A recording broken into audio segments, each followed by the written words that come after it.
Alright, ladies, I'm going to slow it down to my normal pace for you because I understand that you have longer attention spans than men, so I don't actually have to make a 2-second video to get your attention.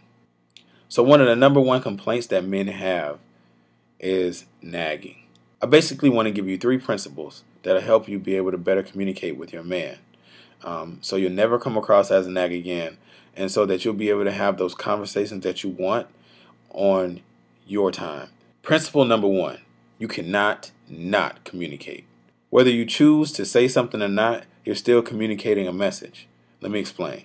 Now, women often think of men as bad communicators because we don't talk a lot. Well, when a person isn't talking, they're actually communicating. They're communicating this message. Talkers think they're good at communicating because they talk a lot. But sometimes the best communication is silence. I don't want to talk right now, and silence go hand in hand. They work very well together. It takes patience to practice silence when someone is communicating to you that they don't feel like talking at the moment. But if you can be patient and you can wait, it always pays off and it makes for much better communication. Number 2, you can't force anybody to talk and you can't force anybody to listen. The more you attempt to force a conversation, the worse position you put yourself in. And your relationship. I mean, think about it.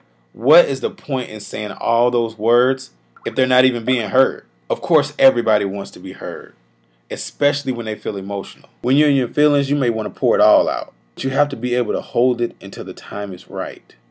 Now, again, I'm not telling you that you have to wait to talk on his time. Here's an example. If you have one person who's willing to talk at all times, and then you have their partner who talks some of the time, that person who's willing to talk all the time is going to have to wait. If that person is you, then you're going to have to wait. You're not waiting to talk on his time. You're waiting to talk on the best time, the time that both of you meet together. Number 3, if you don't listen to the other principles, make sure you listen to this one. This one is the most important one. Men do not respond to words.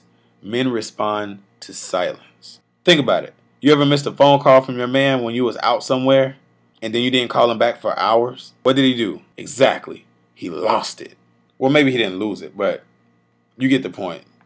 He probably wasn't too happy.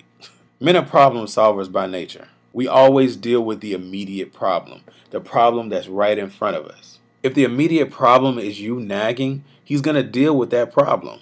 If the immediate problem is you trying to force a conversation, he's going to deal with that problem. He's going to deal with both of them by either running away, staying away from home, or just ignoring you altogether. If he sees the immediate problem as you being silent, he's going to deal with your silence by asking, "Babe, what's wrong?" "I know something wrong because you ain't said nothing all day." Now he wants to talk, but still wait. Tell him that you want to talk, but later. Throughout that time, he's going to try to figure out what the heck you want to talk about. He's going to try to figure out the answer to whatever's going on in his head. He's going to think of everything that he did wrong. It's really going to mess with his head. But sometimes we need that.